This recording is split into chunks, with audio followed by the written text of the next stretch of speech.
Почитувани гледачи, добар ден. Дојдовте уште едно издание на Политико. Денеска сме среда и како што знаете, ова е втората емисија каде што ќе разговараме со понаречниот премиер на Република Македонија, господинот Љупчо Георгиевски. Јас уште еднаш му се благодарам за неговото учество во мојата емисија. Благодарам, Саше. Се надевам дека гледачите нема да им биде досадно. Ние веќе направивме една емисија која што беше во понеделник. Јас снимавме во Рамстор, беше малку бучево, не се баш добро слушаше, но се потрудивме да направиме добра емисија. Тогаш се навративме на она личното. Многу ме интересираше како се роди идејата за да се биде десни, да бидете десничар, да бидете конзервативец, како поминавте низ тој период, но сега во оваа емисија пак ќе се навратиме на тие неколку моменти кои што не стигнавме да ги споменеме. На почетокот само сакам да ги поздравам гледачите и да ги скоментираме на настан кој што се случи во петокот, имено во емисијата на Миленко. Како што сите знаете, тоа е настан кој што сите го обележавме, го искоментиравме, тој лепеше личности на својата сталажа и коментираше за нив. Мислам дека тоа беше многу забавна емисија, многу ми се допадна и мислам дека Миленко навистина прави шоу и е прав шоумен, иако лично голем дел тоа што го кажа кога примам со резерва, сигурно сум голем дел и од вас. Но беше многу забавно, интересно и секако секоја емисија која што буди така контроверза е добро дојдена. Така да еви јас во мојата емисија ќе го земам тој пример и јас ќе залепам некој на мојата сталажа тука една личност и тоа е баш личноста Миленко Неделковски.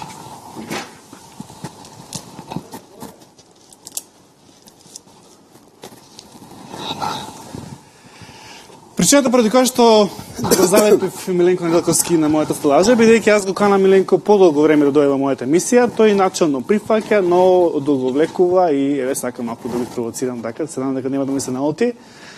Би било добро значи да ми дојде во емисија, бидејќи тој има проблеми со своите гости да дојдат, се лути. Јас го разбирам, но би било фер кога веќе тој повикува кај него гости да доаѓа и кога ќе го повикаат, така да мислам дека треба да биде фер, да дојде кај мене, да си поразговараме, ќе биде многу интересно. Така да неговиот постер ќе стои тука на мојата сталажа, се додека тој не дојде кај мене. Вред, председател, сакате да искоментирате таа емисија, дали ја гледавте? Не гледав.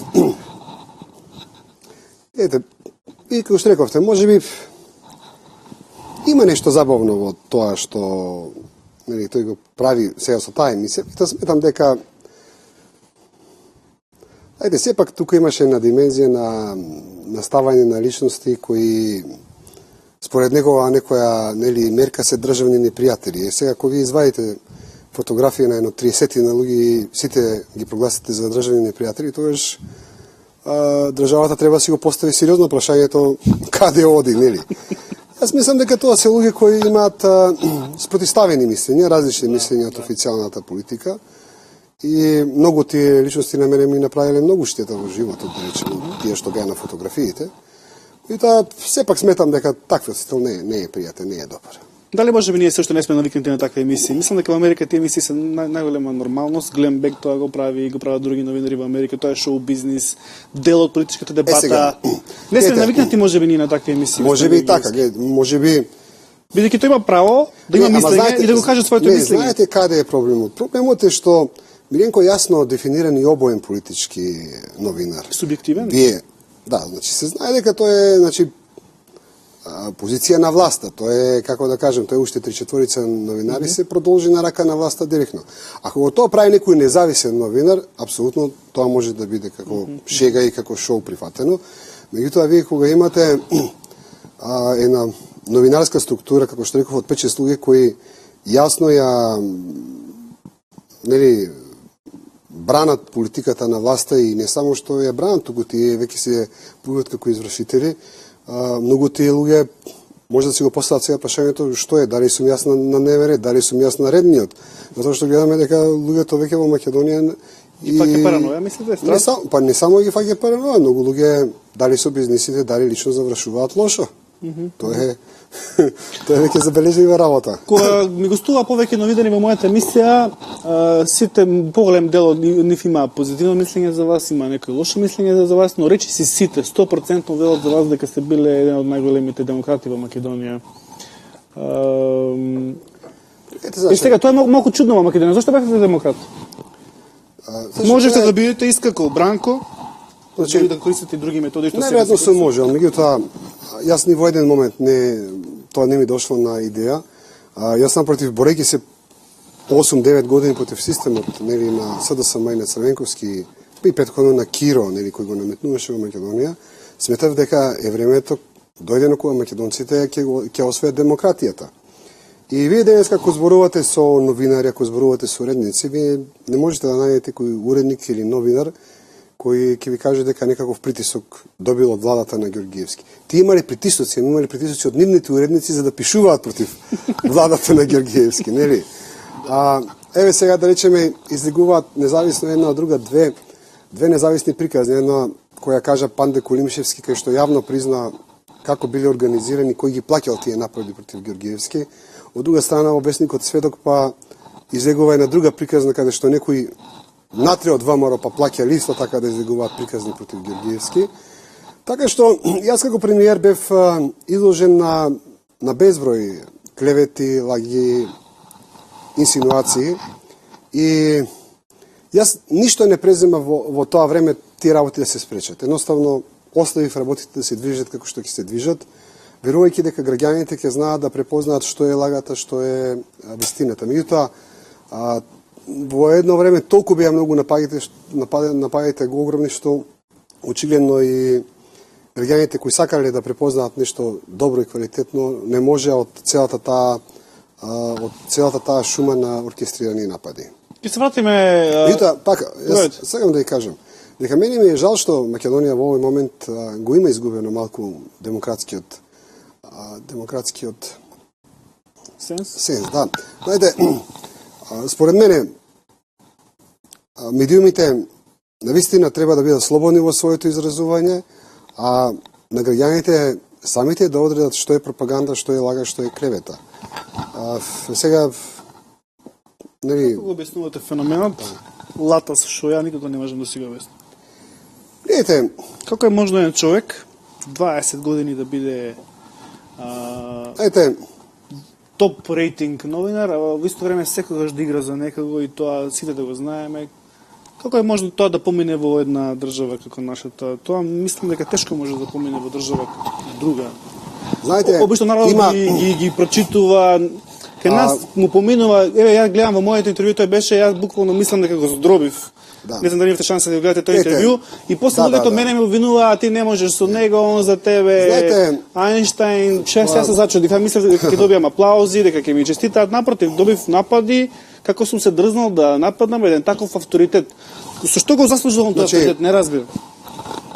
Јас долго време, имајќи истата теза како вас, мислев дека најдобра лоша пропаганда на оваа власт е латас. Доволно е да го слушаш латаш и да сватиш дека оваа власт оди во погрешен правец. Меѓутоа, очигледно, луѓето не размислуваат така, затоа што ако ние погледнеме дека денеска латас е практично главниот идеолог на ВМРО ДПМН, практично тоа е она што беше на времето Христо Матов за идеологијата на ВМРО, денеска е Драган Павлович Латас. Значи, бидејќи сега зборувам Латас како новинар и Латас како политичар, затоа што вие ако погледнете политиката на актуелното ВМРО ДПМН и на Латас, таа не се разликува. Напротив, ако сакате да знаете што мисли власта, гледате Сител и вие ќе дознаете во кој правец ќе се развива приказната, нели? Зашто народот не го прочита? Зашто му верува? Така сега, еве јас ќе ви кажам неколку работи. Се сеќавате кога паѓаше Милошевиќ, имаше една сцена, телевизија Белград објави дека Милошевиќ е паднат, а Латас овде ни објаснуваше дека Милошевиќ уште не е паднат и дека тоа е пропаганда на демократите во Србија. Знаете што е проблемот со Латас? Проблемот на Латас, значи, не е проблем во тоа што он јасно кажува дека, нели, има српски пашос, дека се чувствува како србин. Неодамна објави дека треба Македонија и Србија да се спојат. Значи, тоа беше пред 10 дена, една реакција до сега нема во Македонија. Пазите, од главниот идеолог на ВМРО ДПМН се случува. Значи, проблемот е во тоа што